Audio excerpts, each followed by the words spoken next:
నియోజకవర్గం Chintal division IDPL పరిధిలోని MPR convention function హాల్లో శ్రీనిధి స్కూల్ వార్షికోత్సవాన్ని school chairman Nallapati Venkateswarlu, Nallapati Rajeswari, school principal Komaladevi ఆధ్వర్యంలో నిర్వహించారు. ఈ కార్యక్రమానికి ముఖ్య అతిథిగా స్థానిక ఎమ్మెల్యే కేపీ వివేకానంద విచ్చేశారు.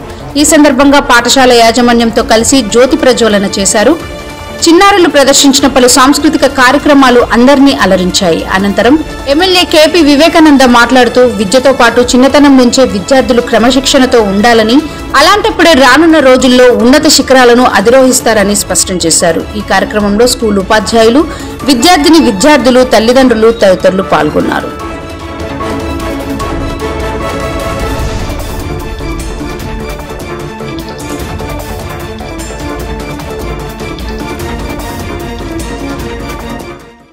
నిరంతర న్యూస్ అప్డేట్స్ కోసం ఛానల్ ని సబ్స్క్రైబ్ చేసుకోండి. పక్కనే ఉన్న బెల్ సింబల్ ని క్లిక్ చేయండి. Thanks for watching GS9 TV.